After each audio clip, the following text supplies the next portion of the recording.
when people talk about why they shoot Fujifilm, or when people assume why other photographers shoot Fujifilm, inevitably the subject of the physical dials always comes up. Oftentimes it's one of the first things people talk about at the top of many people's list on the reasons why people shoot Fujifilm.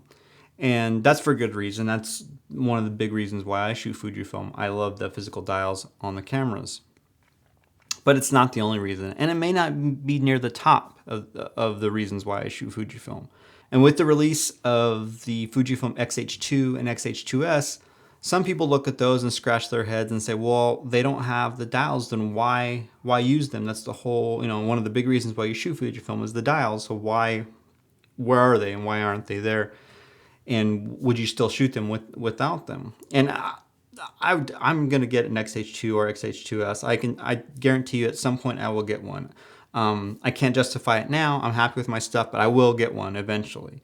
So that got me thinking about, well, why do I shoot Fujifilm beyond that one reason? So in this video, I'm going to give you 9 reasons why I shoot with Fujifilm cameras.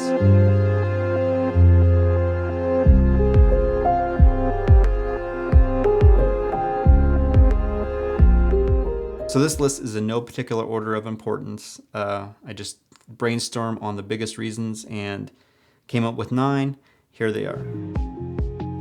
So number 1 is the choices in the camera bodies. Fujifilm has done something unique with their camera bodies that a lot of manufacturers don't do, is that they pretty much have taken a lot of the same internal components and put them into different camera body designs. And the cameras of the X-Trans 3 sensor era might be the best example of this.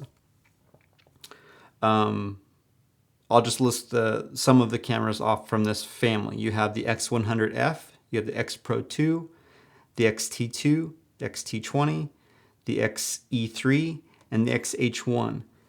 Essentially all have the same sensor and the same processor. For the most part, there are some tweaks, but for the most part, they all share those elements. Meaning that if you put the same lens on each one of those cameras and took the same picture from the same angle, it would be hard to tell the difference between each one of those models, which is fantastic because a lot of manufacturers before would handicap the less expensive models, and they wouldn't have the same high ISO performance as some of the more expensive models. They would find ways to handicap the lower models, and Fujifilm didn't do that. Whether you were paying $800 for an XE3 or $2,000 for an XH1 when it came out, you were getting similar image quality. So from SLR, big grip style camera bodies, all the way down to small, compact, rangefinder-esque style cameras, you could pick out what worked for you. You could, experiment between the different models and find what worked for you. And that's one of the coolest things I love about Fujifilm, is that they target these different styles of photographers and what ergonomics everyone, different photographers like. You could choose from SLR to rangefinder to small compact bodies. Reason number 2 is the lens choices. And that includes OEM manufacturer lenses from Fujifilm themselves, and that also includes some third-party lenses. Lens price, availability, and lens quality probably should be at the top of almost everyone's list when considering a camera brand, because as the classic saying goes, is that you date the body, you marry the lenses and you date the camera body, meaning that you invest in these lenses, and as you upgrade camera bodies, you can continue to use the same lenses. So these are more important investments than the camera bodies themselves. This is held true for me. I don't have a ton of lenses. I only have a few, but like this 35 f2, for example, has stayed with me for over 4.5 years, from all the XT models I've owned to the XH1 and all the other cameras you've seen me try on this channel. So the lenses are extremely important, and Fujifilm makes some of the best bang for the buck lenses on the market. They sell lenses that are extremely affordable, like the XC lenses that are just a couple $100, but then they sell lenses that are middle of the road, mid-range price, like these that are like $350 to $450, that have build quality that would be like $1,000 from other manufacturers or more. So, and not that's not even to mention the image quality that these kick out, whether it's these compact primes or whether it's like the 35, the classic 35 millimeter 1.4, the lens that people call the magic lens. The lens options are huge, and that's all three of those factors that I mentioned: choice, price, and actually four reasons: choice, price, build quality, and image quality. Amazing. And so that is a huge reason. That was reason number 2. Now, reason number 3 is the build quality of the camera bodies themselves. I mentioned build quality of the lenses. This kind of transitions into reason number 3, is the build quality of the cameras. Even their cheapest X-Trans cameras, like the XE3 and XE4, I say cheapest because they're just the cheapest priced on the Fujifilm lineup. Even those are built extremely well and have a really solid build quality to them, especially when you compare them to other manufacturers. I feel like other manufacturers are raising their game a little bit here and there, but for the most part, you know, if you're buying a Fujifilm camera, you know it's well made, and it's going to feel like a good investment, regardless of the price you paid for it. And this goes all the way back to the original X100, to the X Pro 1, XT1.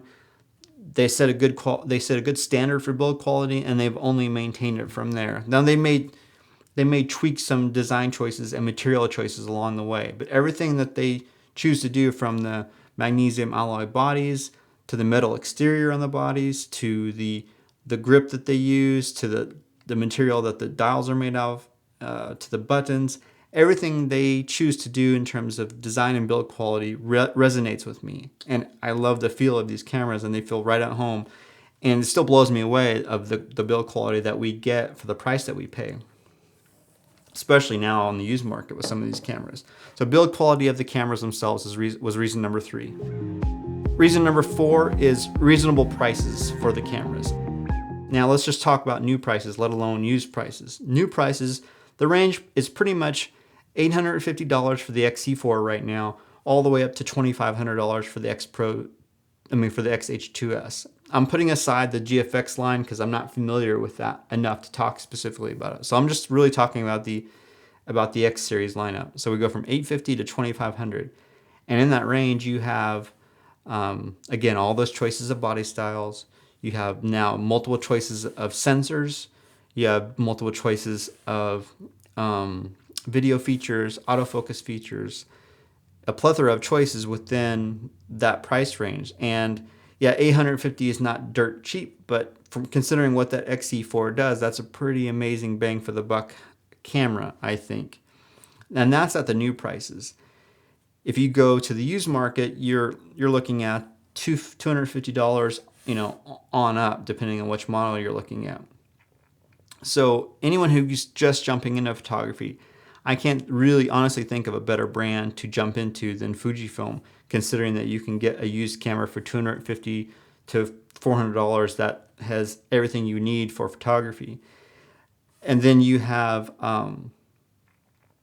again, all the lenses we talked about. But right now I'm just talking about the prices really of the bodies, because that's one of the things that kind of keeps me coming back to the system and trying things out, is that the body prices are extremely attainable. Fujifilm strikes a perfect balance of high quality camera builds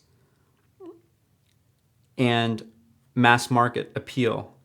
I think we all photographers on YouTube love Leica. I don't have Leicas, but I love Leica just like the next person.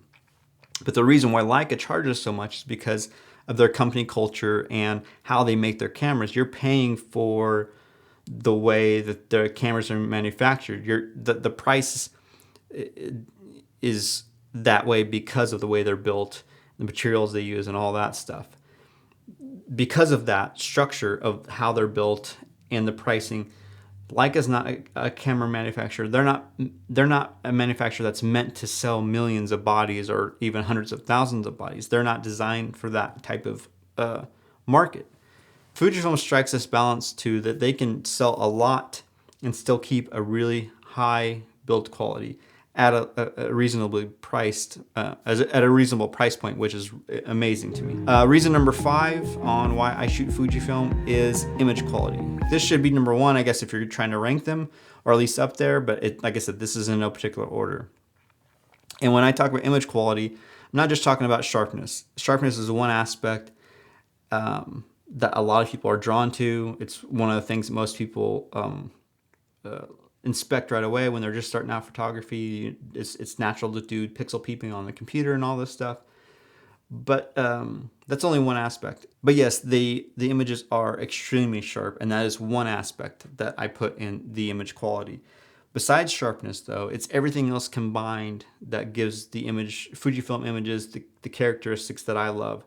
And that comes down to color and contrast, to the grain-like feel that the noise gets when I crank up the ISO, like I've talked about before.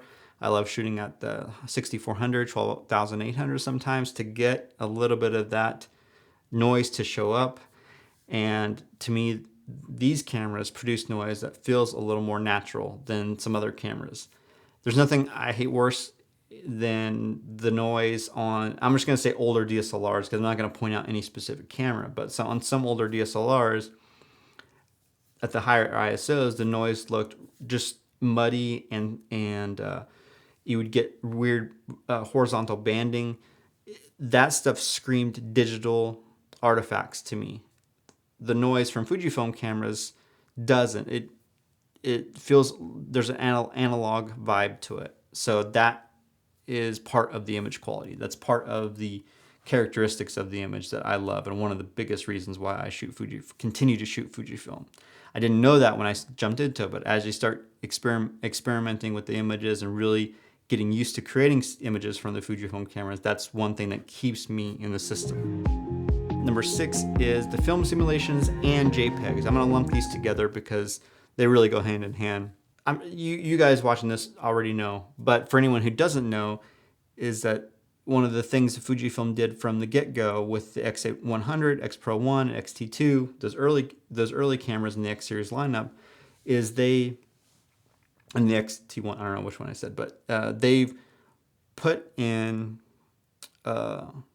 pre-baked film simulations in the cameras that would give the vibe of old school film that they produced and other manufacturers produced as well. And they do a really, really good job of changing the look of the image depending on which one you choose.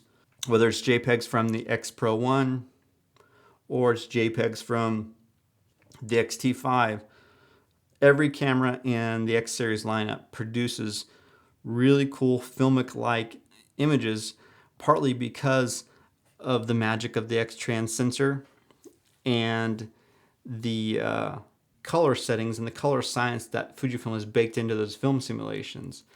And to get the most of it, one of the ways to get the most of it efficiently is to utilize the JPEGs straight out of the camera. Now you can go into Capture One on Lightroom and use those simulation presets to start editing, but oftentimes you set those film simulations or your film simulation recipe and shoot JPEGs, and you have an amazing film-like image right away.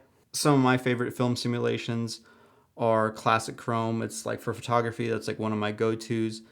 Pro Negative High and Pro Negative Standard are amazing too, and I think a lot of people sleep on those two because those are there from day one. But those are really, really great starting points for a lot of film simulation recipes, and those are awesome, and I use those a lot too. But they have a decent amount in there now. My favorite one of all time, though, probably is Acros, because I'm mostly a black and white shooter, and Acros was like a godsend to me. The monochrome settings in the early cameras are nice too. I've shot some amazing black and whites on the XE1 just using the monochrome setting and tweaking some contrast. But the Acros just took it up another notch, and I love the Acros film simulation. That is, it's one of the favorite things I love about these cameras is the Acros film simulation. Reason number 7 why I love to shoot Fujifilm, or why I shoot Fujifilm, is that the company listens to its customers, or listens to the market.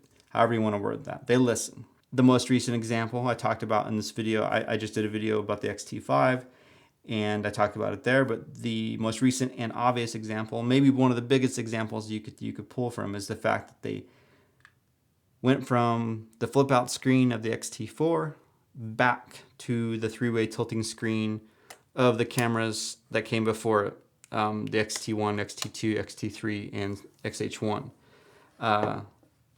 They heard the feedback from a lot of photographers who missed that through a tilting screen when they were doing street photography or any sort of photography that required them to shoot from the waist or shoot low angle or shoot a high angle and keep their line of view centered with the camera body instead of having to look out to the side.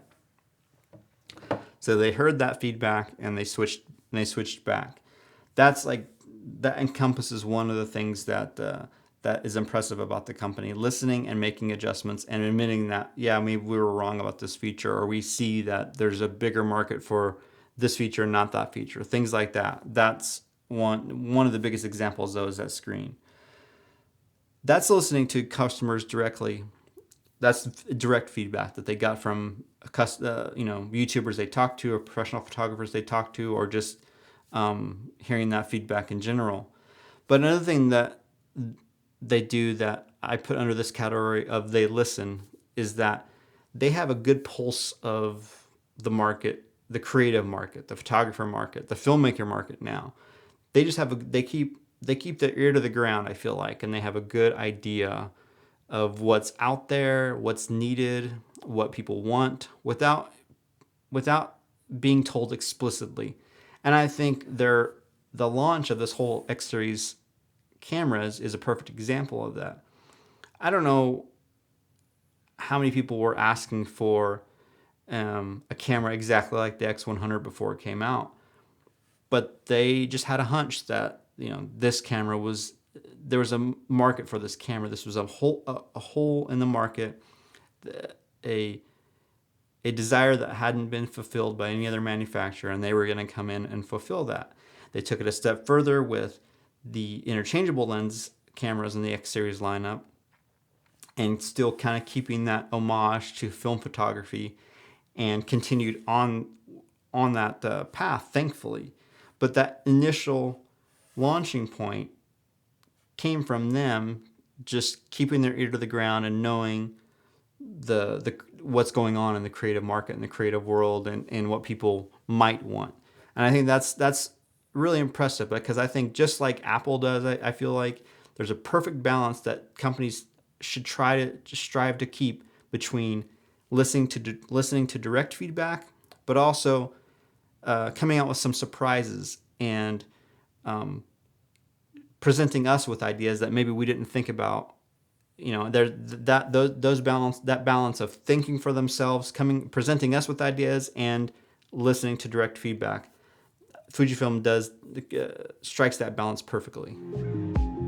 Okay, number 8 is the Fujifilm community.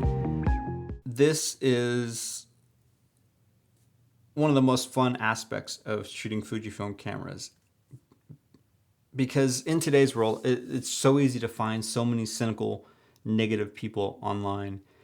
And even in the photography space, you would think in a creative community there'd be a lot less of that, but there's still a ton of that in the photography community online. And within the Fujifilm community, there's a lot less. I'm not saying it doesn't exist, but there's a lot less.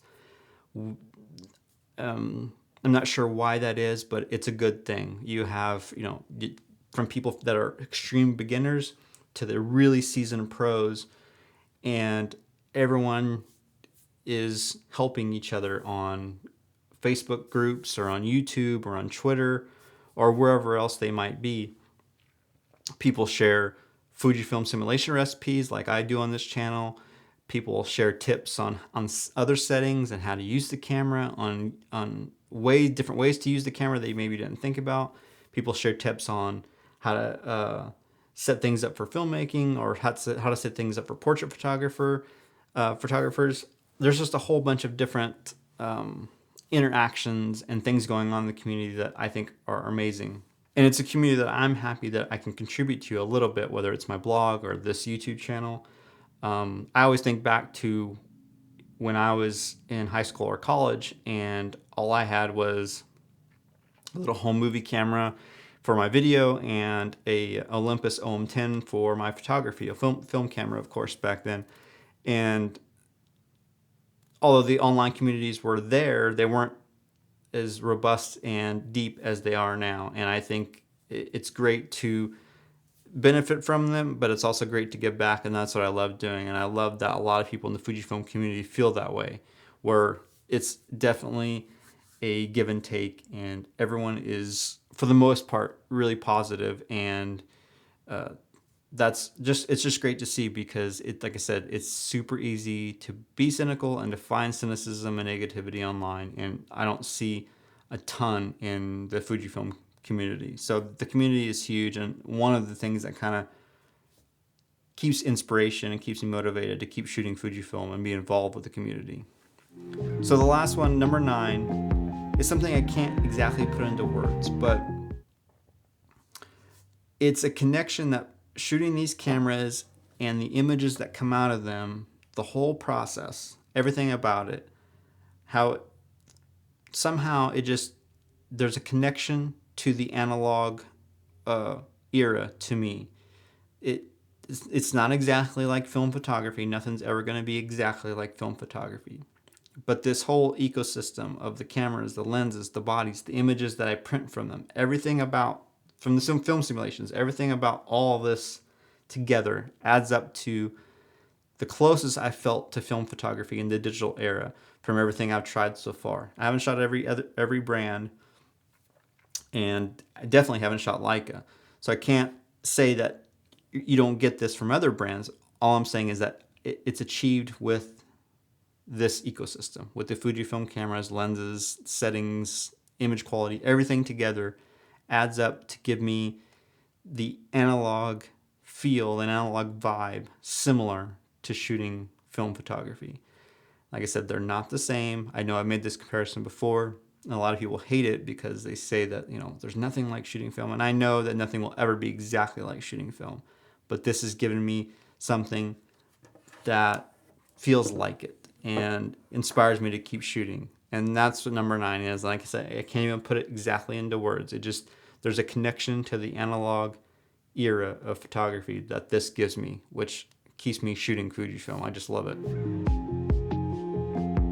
The cool thing is that since the X-T5 was just announced and it has all the attributes that we love about Fujifilm cameras, we know that none of this is stopping anytime soon.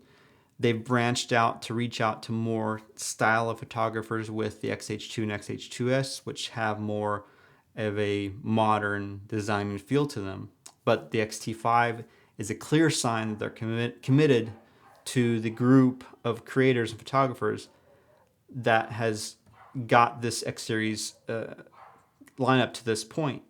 So that's fantastic.